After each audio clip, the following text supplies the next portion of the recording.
Meteorologist Erica Martin with Weather Co-op, where weather meets community. I hope you're all having a wonderful Monday. It's been quite an interesting Monday here in the LA County area. Now, I'm a meteorologist. I do weather, so thankfully that's what I have to stick to. So that's some good news there. But I definitely want to keep everybody connected and up to date as far as the weather is concerned, because there is a lot happening in the weather department. Now, have I ever said to you guys there's not a lot happening in the weather department?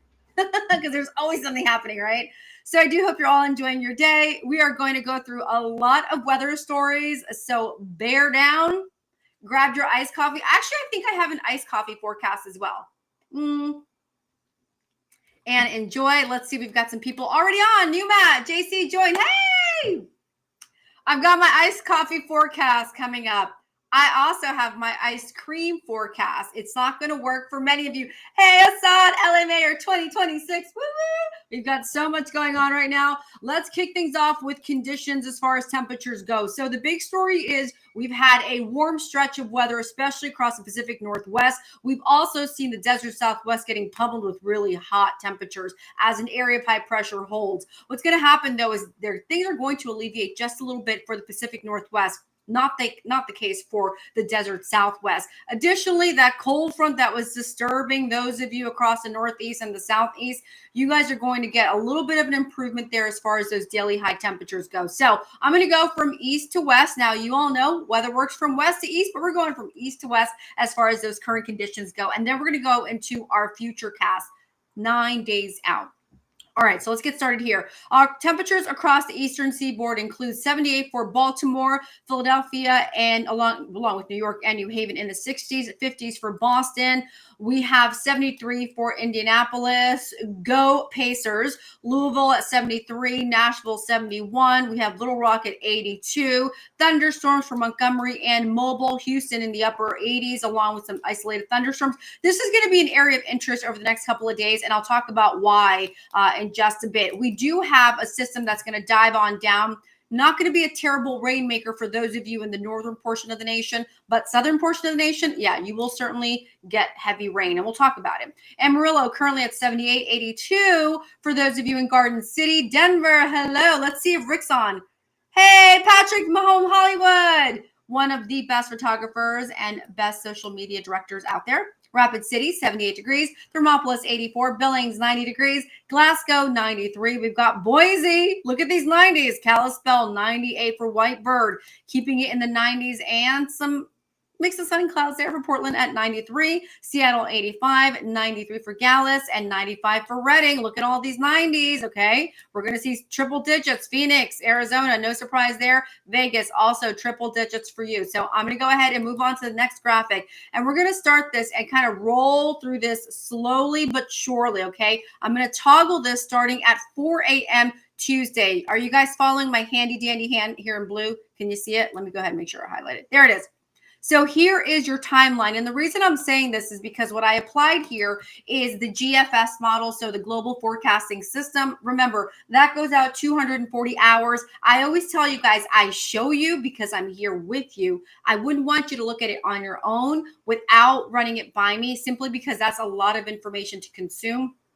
Generally speaking, we're going to go through this, but I'm also going to show you the ECMWF, which is a medium range model solution, and then we'll go with a short range model. So as I start this on Tuesday, June 10th, 2025 at 4 a.m., and remember, it's CDT, right? Because we're facing the middle of the nation, and that's the time zone I'm using. So CDT, and of course, you do the math, subtract or add, either way.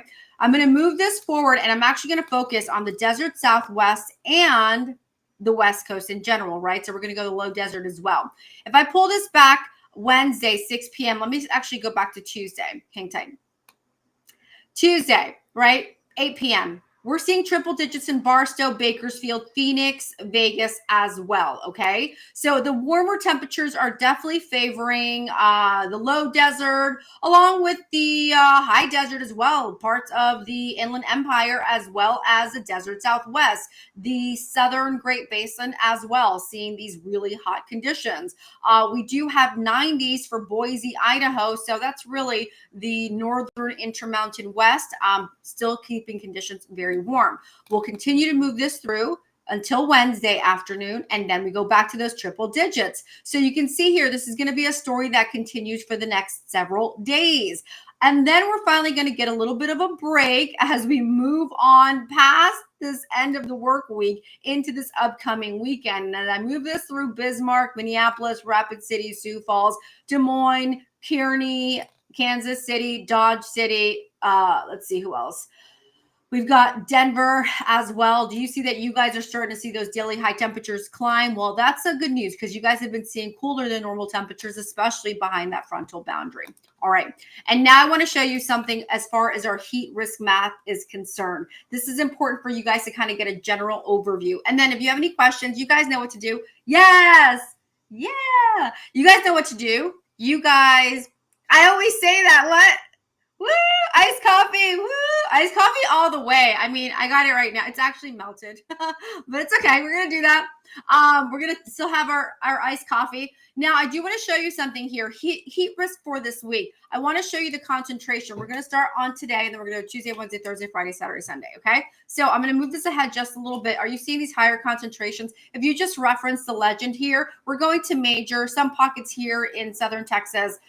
You're seeing extreme conditions, but you can also see moderate conditions as far as heat risk is concerned. I believe truly that any type of heat risk is a concern, whether it's minor, moderate, extreme, major. Nonetheless, I want you all to be prepared, okay? Because all it takes is just a few hours in extreme heat to get really, really ill, okay? So what we're looking at now would be heat-related illnesses, and that's going to be a big concern. Of course, in Weather Co-op, you'll be able to set all of those alerts, all of those alarms, all of those indices that you'll need. But for right now, I'm going to do them for you. But don't forget, we're also going to be streaming within the app as well. So really excited about that.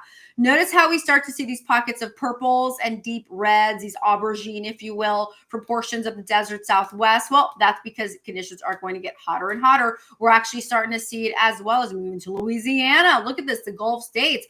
I am going to show you in just one moment how obscenely hot the Gulf of America is right now. Iced coffee all the way. Absolutely. I mean, you got to have iced coffee, right? Come on. So here you go. Are you seeing this deep purple here? And I don't mean the band Deep Purple, cool band, right? Also known as Whitesnake. Okay. Wait, did everybody from Deep Purple go to Whitesnake? That's a question I feel like I have to ask Jay. Okay, but you are seeing these really warm conditions, right? Move through, and then we pause this on Sunday. And so this upcoming weekend, it looks like the lower half of the nation is really going to be dealing with heat issues.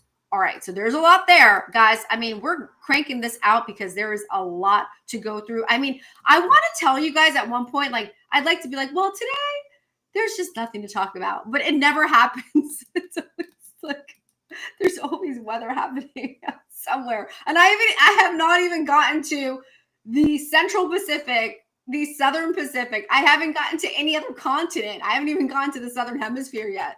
Oh my gosh, you guys. Okay, so here you can see the SPC giving us a day one outlook as far as these severe storms go. I think that right now this looks pretty fair. This right here is the reconnaissance path there of the what's going to happen as far as hurricane hunters go right here. So I wanted to leave that on there. I can take that off very quickly. The recon tracking, you'll see. I'll add it on whenever we need it, but right now we just don't need the recon tracking. I do want to show you that we're tracking several storms here, and let's take a quick look at our local storm reports over the past. I'm going to go with maybe 6 hours. We definitely see some funnel clouds and some reports of tornadoes, but let's see who's gotten what over the past 6 hours. I think that's always a little bit more interesting, right? 24 hours, a lot can happen. But if we get to 6 hours and we're seeing some crazy weather, okay, lots of hail, lots of wind damage, and some flooding. All right, let's take a look here. Let's dive in to see. What we're seeing here, though, is this area of interest that was note that we were notified by the SPC. You're also seeing a severe thunderstorm warning. That makes sense. It's this guy right here. See this guy? If I were to go ahead and just loop this for 1 hour, you're going to see that one little storm. He's just like, he's making his way across Texas. He's like, I'm going across the panhandle, minding my business, doing what storms do. Storming. They're storming. Okay. And you see this guy right here? This is probably the guy that we're going to have to watch the most. Do you see how he's already got a Titan impact range of about 2.5 to 6? Do you see the red there when it returns, when it moves through? See the size of the hail? He's pretty strong. I don't see this doing much more than major hail, but wind damage is always a real deal. And we're going to track that very much for you here. Let's take a look at some of the hail reports. Let's see the size. 1.5 inch size and diameter. Whoa, 1.5 inch and almost 2 inches right there. Whoa, 2.5 inches. 2.5 inches reported in Courtney, Martin County, Texas. This was estimated by radar. Wow. That's a big one.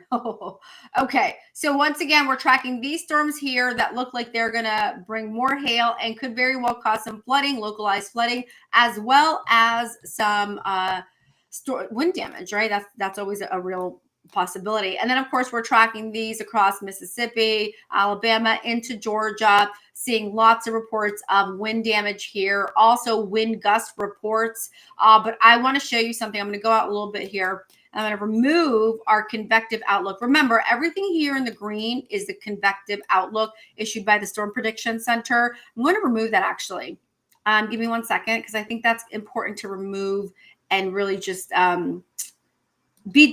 distinguish. Okay, so you're seeing the pink here and the mustard color. That would be issued by the National Weather Service, and we're seeing thunderstorm watches as well as warnings issued. We're also seeing some concern for flooding. I'm going to also remove our local storm reports. It's just too much going on here right now. Okay, and I'm actually going to remove our storm tracks as well.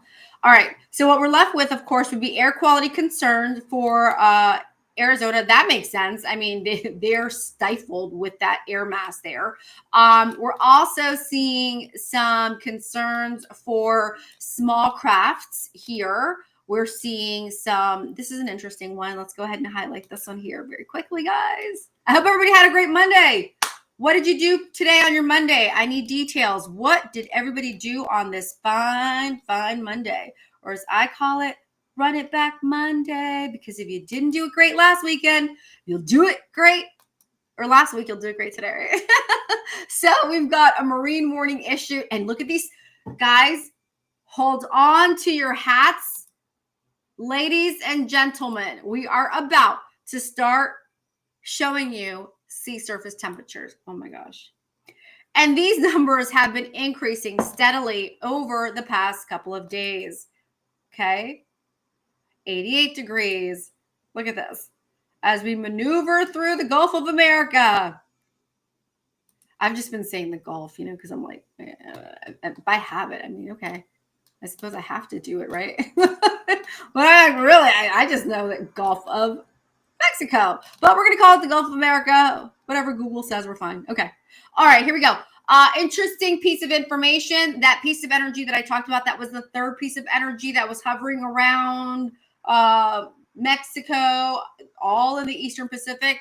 We are alarmed. Now, what's interesting is we're going towards an ENSO neutral situation. I want to be very clear with that, because now what we're going to have to do is observe the weather in Indonesia, and we're going to have to watch the Walter current. Very important, because we're already seeing just how active the East Pacific is, right? Now, remember, hurricane season started when? No, not June 1st. May 15th in the Eastern Pacific, right? So now what we're seeing is exactly what's happening with these really warm conditions. Okay, hang on 1 second. Let's do some more reconnaissance here. I want to show you guys 91 degrees. Wow. Luis Garza, Katie Omar, 2003, Lorraine Camacho, 3. Let's see. Moisols. Hello, everybody. Welcome to Weather Co-op, where weather meets community. And we are definitely giving you guys a taste of what's happening across all communities, including the ocean community, with sea surface temperatures in the upper 80s to the low 90s. That's a breeding ground for any type of tropical cyclone to just feed. That's what they do. They feed off of the latent heat that's on the sea surface, and that's what feeds them, and that's what gives them enough power to continue. Now, of course, they're going to need things like the winds to not shear. In other words, they have to be uniform to the top, right? We also don't need any dust. We also don't need any mountain chains to disrupt the movement. But in this case, what's happening is these generally look like they're going to stay out to sea, but I've seen these cross and go over into the Central Pacific and wreak havoc. So let's just go ahead and track Barbara as a Category 1 hurricane, Cosme still as a tropical storm. Why, guys? Does anybody have the answer? Why is Cosme still a tropical storm? Anybody? You have a clue? If you have a clue, drop it in the comments. We have some more questions, don't we? Let's see what's going on over here. Okay, questions. Are there any hurricanes approaching Florida? Hi, Mark Lieberman, PEMBA. Nice. Well, Mark, right now we don't have anything in store. So what we're looking at is sometime around June 15th, 13th, 14th, 15th, as Long Range Model Solutions have suggested. Looks like we could get something, a tropical cyclone, some kind of feature. Very well could just be post-tropical by the time it makes it into the Gulf of America. It looks like it stays in the western half of the Gulf as opposed to the eastern portion right now. However, we're just ramping up, Mr. Lieberman. So I just want to keep you updated there simply because we're not, in fact, I'll show you right now. Why don't we just jump to what Mark wants to know about here? Let's pull up a long range solution. And remember that I'm going to show you the long range first right now, Mark. Doesn't mean that this is Bible. This isn't something that we need to stay committed to. It is something we have to be really observant about, because one of the things we did last, well, it wasn't. It was October. We were already pushing fall, right? So one of the things we did when we were tracking was we were actually accounting for the missing landmass. So I actually had a conversation today, and approximately 28 kilometers of the lower 48s or the contiguous U.S., right, is missing due to land erosion or beach erosion. For whatever reason, okay? We're not going to blame anything. We're just going to say it's not there. So the algorithm now, if you're thinking about the European ECMWF, the CMC, the JMA, the GFS, the NAM, the RPM, the HER, anything, not the RPM, but HER, whatever model is, it's going to have to account for that, right? So it looks like there is one algorithm that we use in Weather Co-op that we happily apply for that missing amount. And we did a really interesting experiment last year where we had the distance. You guys remember that the hurricanes, as much as people were thinking it's going to impact Florida, I mean, really, if you're looking at a hurricane, you're going to look at the right front quadrant. Right? You're going to go right as it's moving through. So you're doing this, right? You want to make sure that you're looking at every quadrant as far as the hurricane goes. Hold on. Guys, I'm getting to your questions. I promise. I see them coming in from every section here. Hang on one second.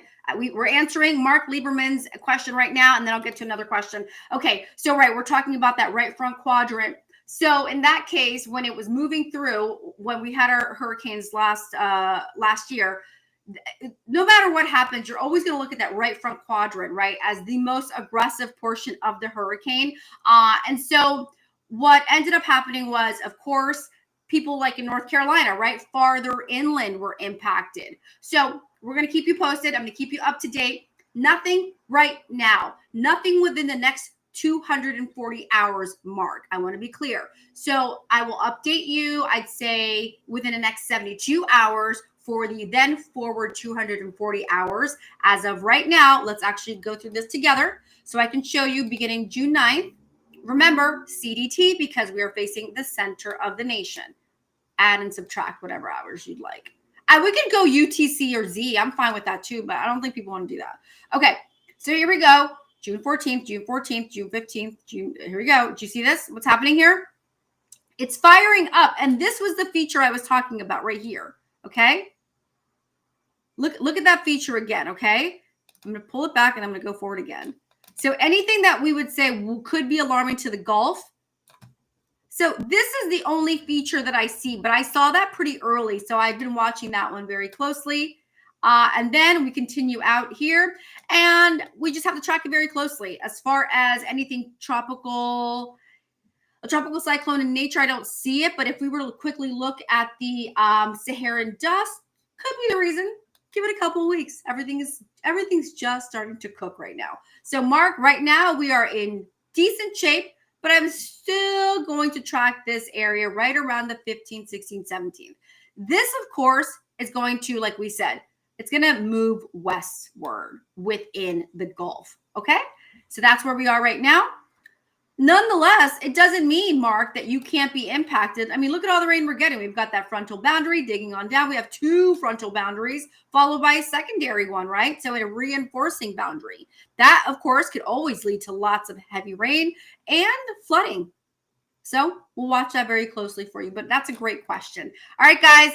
Who else has a question? I'm seeing some people having questions here. Tempa!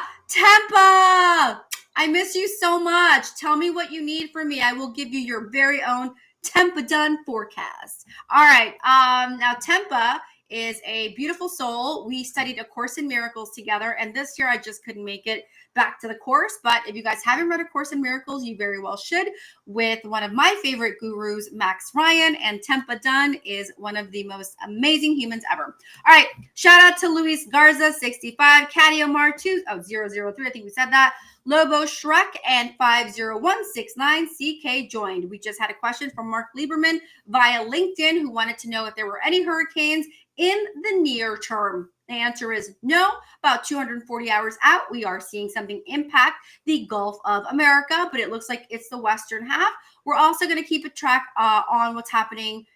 Another 72 hours, I'll do another update for a 240-hour forecast, okay? So we're always going to keep looking ahead. We're going to keep looking ahead all the time. All right, let's go back to what's happening here on our medium range solution. So this is our long range solution. Why do I show this one to you guys? Because I want you guys to see ahead. But I tell you, you've got to be really smart. When I present these models, you've got to write these, either take a picture, screenshot, bring it back to me, and then we discuss. We got to be smart, okay? We're going to do this together. This is like CSI weather.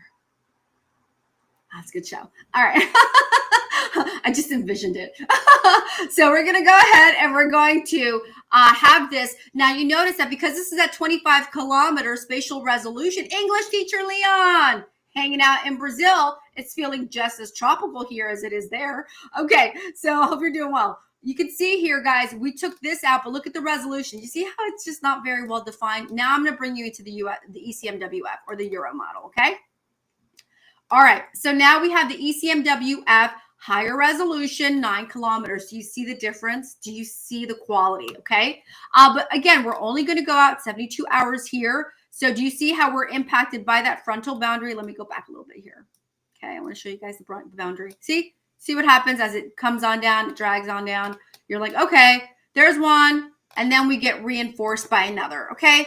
Yeah, we're watching that piece of energy off of the coast of Mexico, because that third piece looks like it very well may get a little bit stronger. So we're going to have to watch that one as well. So yes, we have that one frontal boundary followed by a second one. Area of high pressure is not the strongest, but it's still enough to lock in that warm air, as we said. And then, of course, we'll be tracking another cold front digging on down by Wednesday, well, overnight Tuesday into Wednesday. Okay, guys?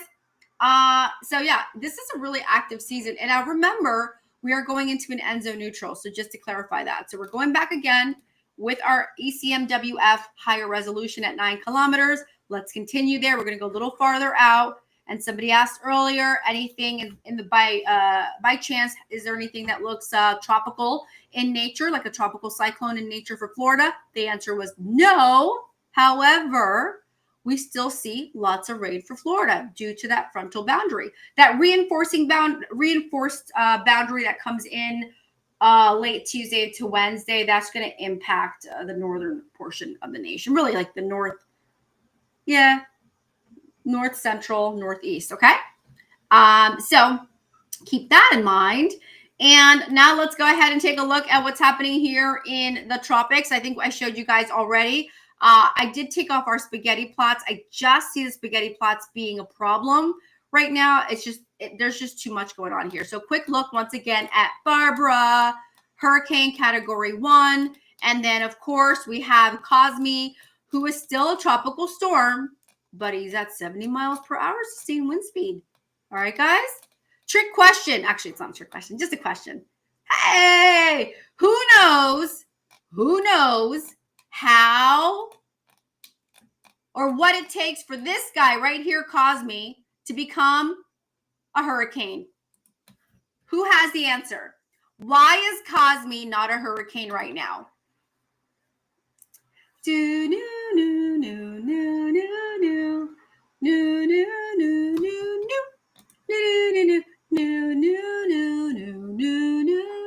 Anybody? Why is Cosme not a hurricane right now? Because his max sustained wind speed is only 70 miles per hour. Okay? Barbara is at 75 miles per hour. And remember, the threshold is 74 miles per hour. Barbara will likely hot air. Assad, close, but not really. What's happening here is when we're talking about hurricanes and the intensity, we're looking at the max sustained wind speed. So for now, Cosme maintains his position as a tropical storm until he reaches 74 miles per hour sustained wind speed. But that's a pretty good guess. And you probably were thinking the pressure. Right now, central pressure has decreased to 992 millibars. But honestly, that doesn't even matter. Even if the central pressure decreased, it wouldn't be anything that would make it intensify as far as an actual category. But still, I like that answer nonetheless. So, guys, we're going to continue to look here to see. We've got all of our spaghetti plots. You see this? This is why I kind of was like, I don't want to show you guys. But here's your outlier. Okay, so these are buoys. I like to, okay, this is quickly. Rick Moses, what's going on? I'm looking at Denver. Denver is happening. Greetings. Guys, we're looking at the UKMET. You see this UKM? This is the UKMET. Oh, thank you. This is the UKMET. So this is a really great model. This is UK. So this is I personally like the UKMET. I do. I think it's a wonderful model. I think the meteorologists are absolutely brilliant. I've always wanted to be a part of UKMET, but I'm an American Meteorological Society. Hot. I know it's hot there. We were just talking about your weather. Actually, I'll go back through and I'll show you your extended forecast for 9 days. Oh my God. Okay, guys, look at the spaghetti models. Okay, hang tight. So we have one model solution suggesting that Babs or Barbara might beeline it for the Gulf of California into the peninsula. Generally, we've got most of the buoy data suggesting she stays out to sea. Okay, same deal with Cosme. But I did say this one was going to stay closer to the coastline. Now, the next piece of energy that develops, I do think could hug the coastline a little bit more. So be advised, this is an area of interest right now, as I just showed you guys. Rick, you weren't even on here when I did this. Who's on here now? Ziggy Dizo. Hey, look at this, Ziggy Dizo and Rick. Look at that sea surface temperature, 90 degrees. Anybody have issues with plastic? I do. All righty. Anybody have any issues with our coral reefs? I do. 90 degrees. These are obscenely high conditions for these temperatures on the sea surface. And this is why these are just having a field day. They're having a field day. Look at that. These, so remember, that's what they're, and if I even went wider, I'd say, okay, well, you know what? Hey guys, maybe it's just the Eastern Pacific. It's not that warm anywhere else. No, it is. It is. Look at the Gulf, which is why Mark Lieberman asked us if there was anything headed towards Florida. The one piece I saw is a piece of energy that will maybe around Panama, and then kind of just beelines it in to the Western Gulf. But of course, we'll have to keep an eye out for Texas. We'll have to keep an eye out for Mexico. But right now, we're just really tracking the general idea here that the ocean is very, very hot. Heat wave coming up. You know it. All right, let's go back to our heat wave. So we've been getting requests here for some heat. We've been getting some insight here. It's hot in Colorado. Woo! It's hot in a lot of places right now. Oh, really fast. I want to show you guys a drought monitor, okay? I'll get back to it. So if you guys see it kind of go fade to black and then goes, because I'm hopping around. You guys know how I do. You guys know how it goes around here. We're hopping around. That's what we do. It's no rules, just right. Okay, that's the tagline for no rules, just right. Whose tagline is that? I know I can't go stealing taglines because we've got our tagline. And oof, I would be quite miffed if somebody took our tagline. So here we go. Our national drought monitor a year ago, can you compare it to 6 months ago, 3 months ago? And currently we're seeing dire situation for parts of the desert Southwest, the Great Basin in general, Southern Great Basin, Southern California into Central California, no surprise there, Florida as well as the Great Plains, Central Plains, Southern Plains, Northern Plains, Uintas, Intermountain West, Pacific Northwest, UP. Yeah. Abnormally dry conditions. Let's see who's exempt. Okay, well, makes sense. The Tennessee Valley, right? Of course, they've been getting slammed with rain. We're not seeing any issues in and along the central southern Mississippi Valley. Portions of the southern Ohio Valley look good too. No real concerns for drought in the, upstate New York, New England area. Looks like there's a little bit, but not that bad there. Everything seems to be favoring west of the Mississippi. Okay.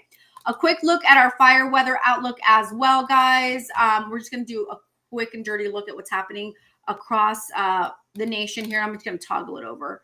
So our concern for fire weather on Tuesday, can you guys see here? It's in that moderate space.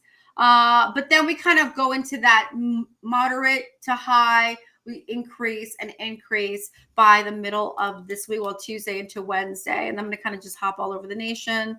So really favoring the West Coast. So just be mindful of that. If you see anything at all, you say something. You don't wait. You say something. Okay, please.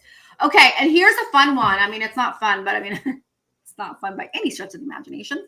Bob DeVito, 62.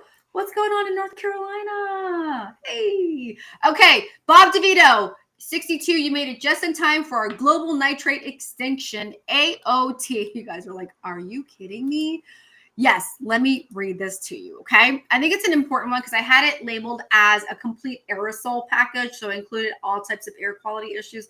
Don't want to do that simply because I think that it's not fair to like sulfate or black carbon, but we want to be really specific about our products here, right? So in this case, we're talking about nitrate extinction. And remember, so I just want to read a few things for you, okay?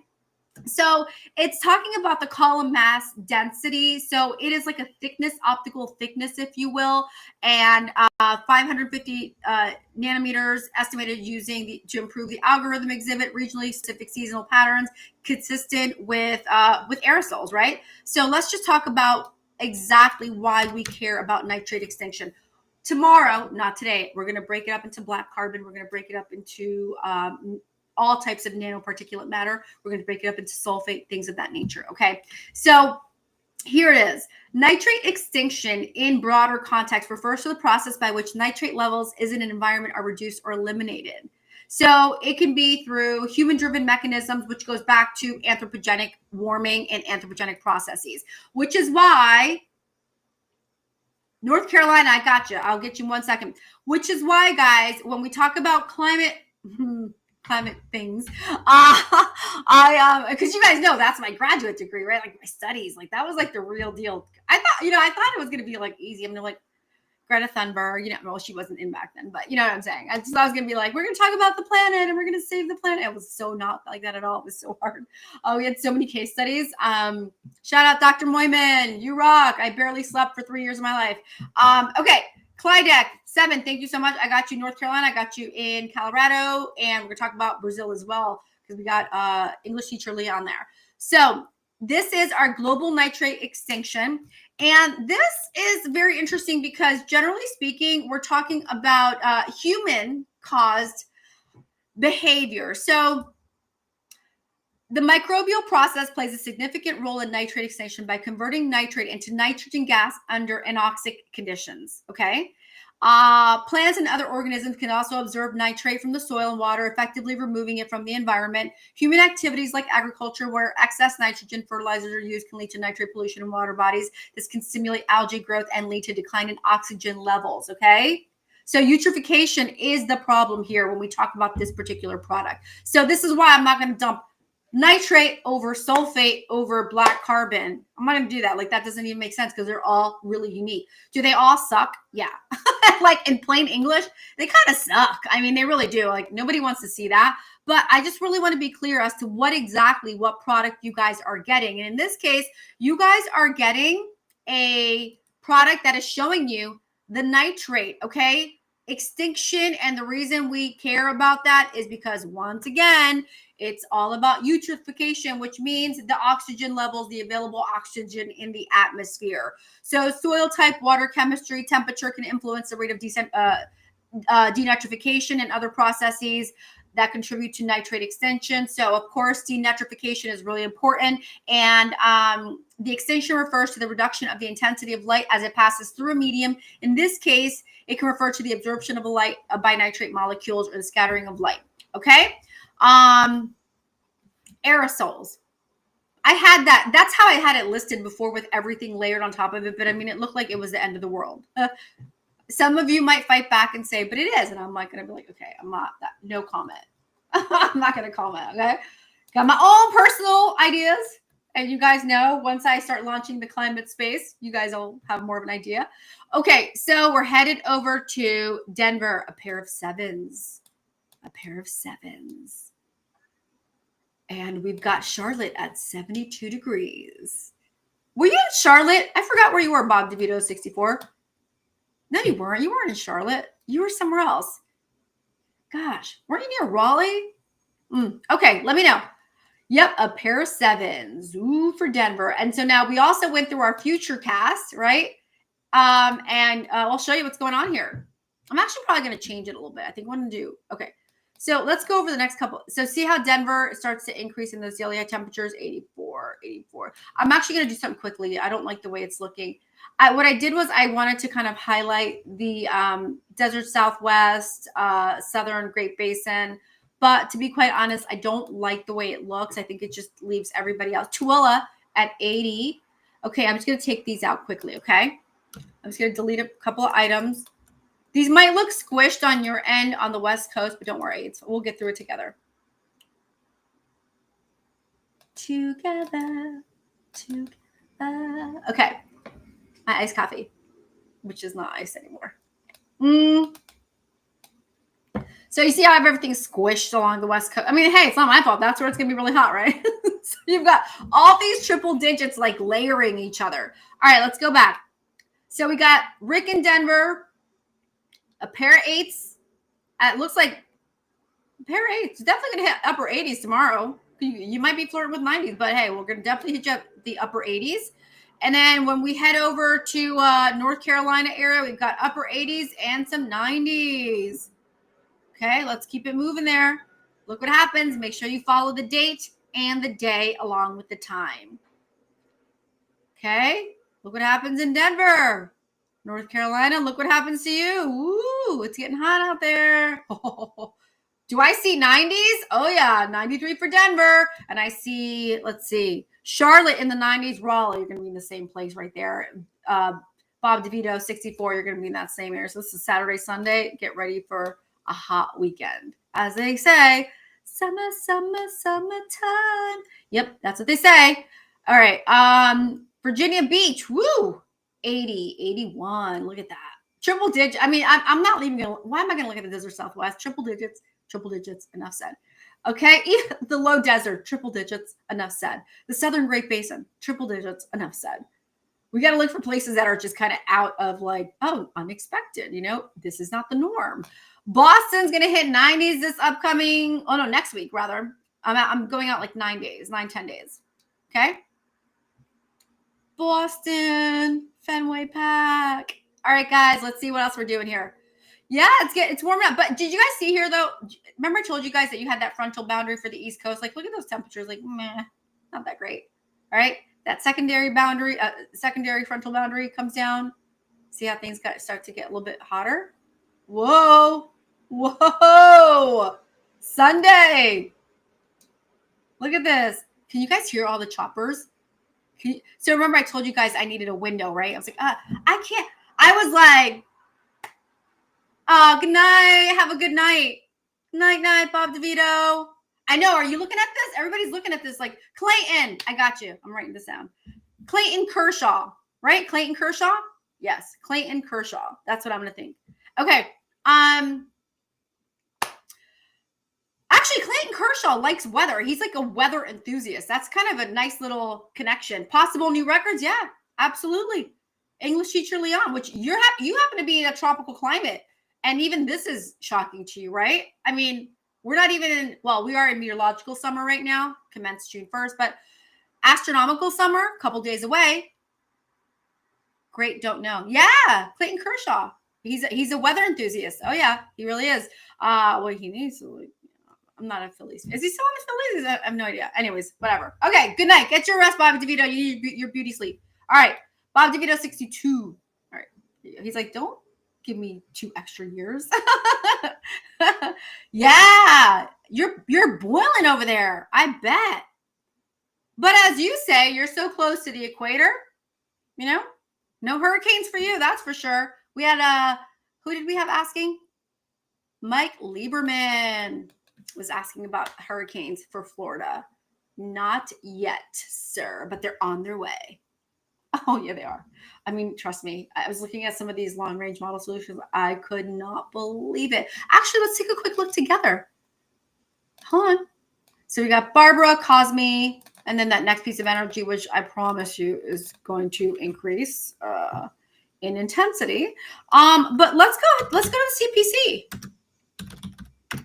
Let's go to the CPC and let's do a quick look here.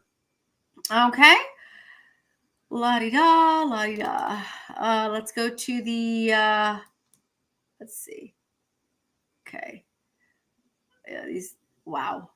Wow. Holy.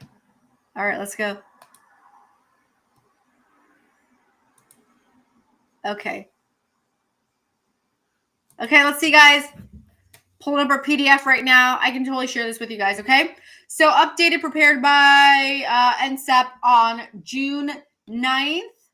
ENSO neutral is present, which we talked about. Equatorial sea surface temperatures are near average across most of the Pacific Ocean. ENSO neutral is favored through the Northern Hemisphere, summer 2025. Chance during June, August. So ENSO neutral, very important, with chances exceeding 50% through August, October 2025. Beginning in mid-March 2024, mostly near to below average sea surface temperatures emerge in the Eastern Pacific, expanded westward since early December 2024. Below average sea surface temperatures persisted across the Central Pacific during February and March 2024. Above average sea surface temperatures observed. Nino 4, latest weekly sea surface temperature departures are Nino 4 at 0 degrees Celsius, 3.4 at 0, Nino 3 minus 0.1 degrees Celsius, and Nino 2 at 0.4 Celsius, okay? So now we're going to be looking at things like, we talked about this, the Walter currents, things of that nature. Let's see. Blah, blah, blah, blah. So in the last 4 weeks, equatorial sea surface temperatures were above average in the far western Pacific, near average in the central Pacific, and below average between 140 west and 90 degrees west. Hold on. Actually, you guys, really quickly, let me pull this up here.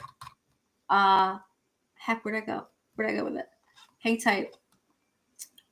Okay, I'll be back on this one. I want to show you guys some really fun graphics really fast, okay? Hang on, because I built these for you guys.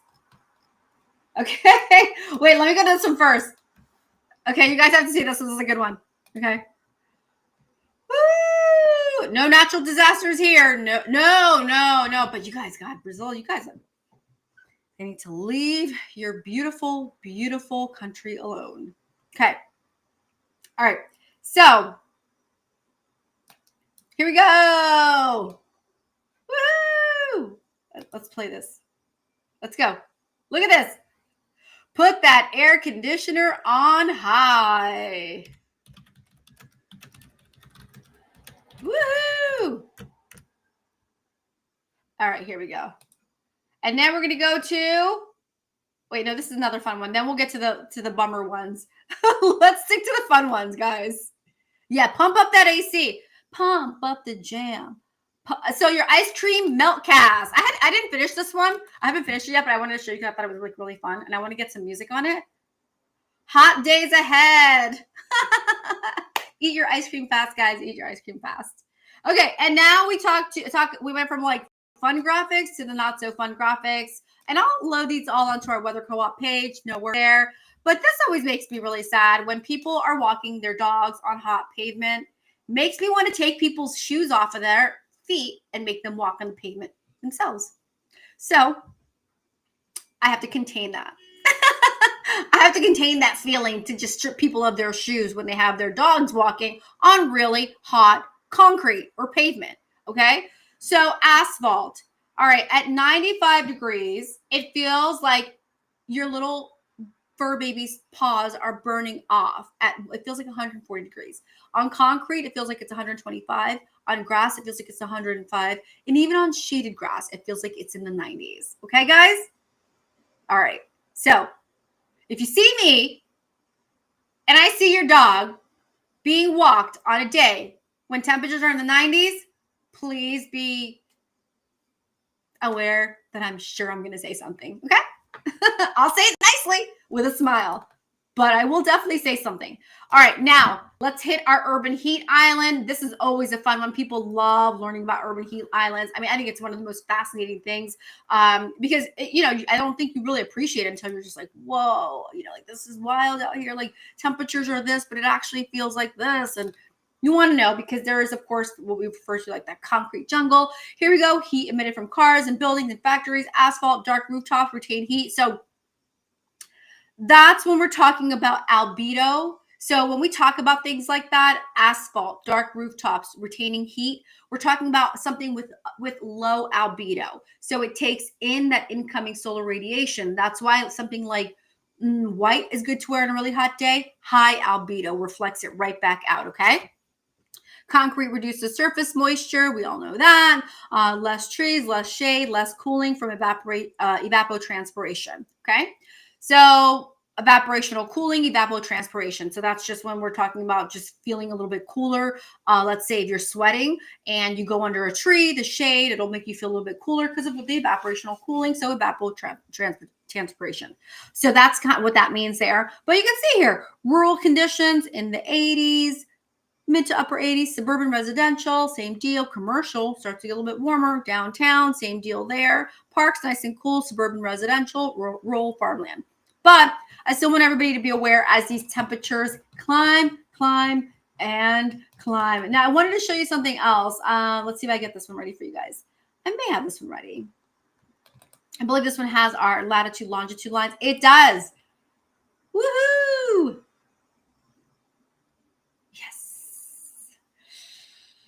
I wanted to be prepared for you guys. Okay, so I wanted to add latitude, longitude here, okay? Because I just think it's one of those things that people often forget, and I don't think they should forget. I mean, does it look super clunky on the graphic? Yeah, but I like to keep idea of where exactly I am, okay? Clipperton Island, look at that. Okay, so let's see something. Let's confirm it. Barbara, you guys just saw it. She's weakened. She's a tropical storm again. Did you guys just see that in just a matter of minutes, right? They just posted their new update. The latest Hurricane Hunter reported max sustained wind speeds at 70 miles per hour. She has lost her glory as a Category 1 hurricane, thankfully. But it's just the beginning of the season. Let's see. Northwest movement at 12 miles per hour. Central pressure, 993 millibars. She is now, a tropical storm. So there, you guys just went through a life cycle of a hurricane. Barbara was mighty as a hurricane, Category 1. She is now a tropical storm, right along with Cosme at 70 miles per hour. Concrete and sand are extremely hot. You just pegged it. We just showed right now, right, Leon, how hot surfaces still can be, right? Even if it isn't concrete. So when I see like dog parents walking their dogs, I'm like, okay. So guys, this is why I like to show you all. And so let's just do a quick update here. Okay. Quick update. Public advisory. All right.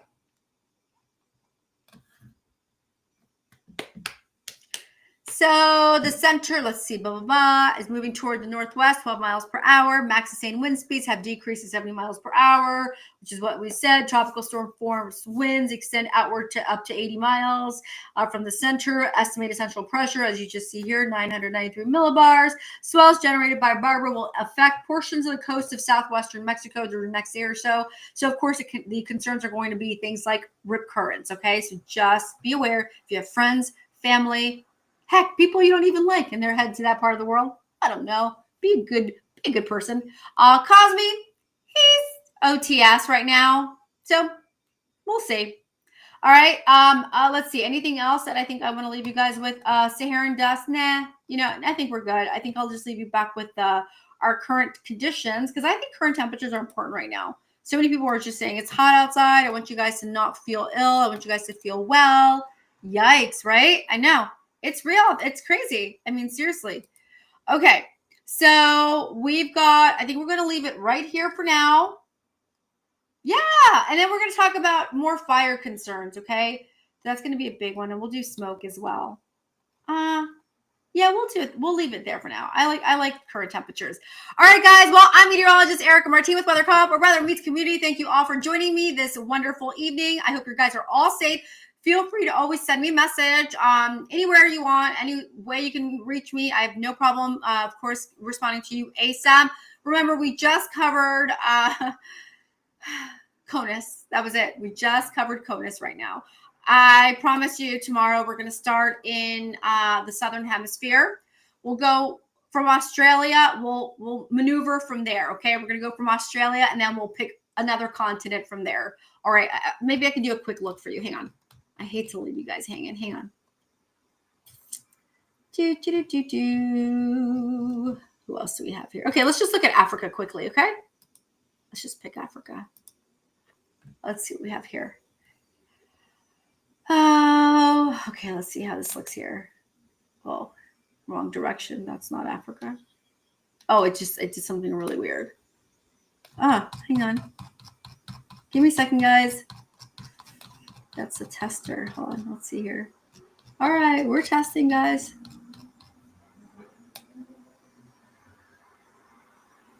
Okay, give me a second, guys. Okay, what do I have available? Let me hit. Okay, really quickly. Let me hit Australia. Okay, quickly. I'll get back to Africa in a second. Okay. So remember, around UTC's time, that's just easier when we're looking at other parts of the world. Okay. So if we go back here, we're just going to go 72 hours. I'm not going to do 240 hours right now. So Esperance, Mandurah, Adelaide, getting some rain. Generally speaking, conditions are drier, right? But we can see Melbourne also seeing some light precip as well. All right. Hope you guys are enjoying your almost winter. As we head on over to the Pacific, let's see what we got going on here. Because remember, I told you guys I'm oftentimes concerned about the Central Pacific. So let's see what we have going on here. I hope I didn't move it, did I? Nope. Okay. So we're going to keep it looking. I mean, it's getting active. I mean, what else did we expect, right? Look at the Gulf of Alaska. I mean, this is pretty, I think this is pretty fantastic. This is amazing. Let me open this up a little bit. Hang on. Let me do something. Okay. Give me a second. It's going to go to fade to black on your side. Okay. Hang on. Okay. Okay. I think that's good. I'm going to just leave it there for a minute. Okay. Give me a second. I'm just going to show you guys. We're going to go into the Pacific. Okay. Central, Southern, South Central, Western, Pacific. Okay. I like a quick overview of the basin, of the entire, as much as I can get. Okay. All right. Let's see. Anything that jumps out right now. I didn't add latitude, longitude. Ugh. Hold on. Let me add it now. Give me a second, guys. Since we're here already, might as well just do it.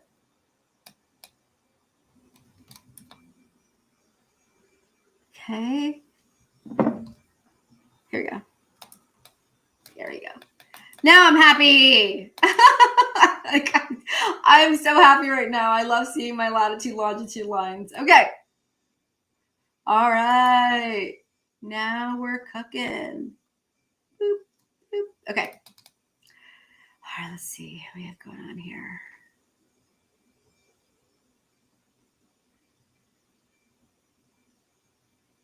All right. It's going to be an area of interest soon enough. Okay, we're going to keep an eye on that. And then a quick look at the at Europe as well. Let's see. Let's take a quick look, guys. Just a quick looky-loo. A quick looky-loo. All right. We've got this on UTCZ. Remember, okay? We're going to Zulu time, guys, just because we got to, this is quick, fast, and in a hurry. Okay. Do-do-do-do. Do-do-do-do-do.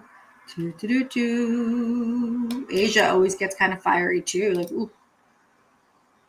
Taiwan, don't mess with our semiconductors. Tell you what. Bye. Bye, Assad. Bye, Leon. Bye, guys. All right, hugs. I'm going to leave this on. Let me leave this on a juicy little graphic here, okay? Let me leave this on.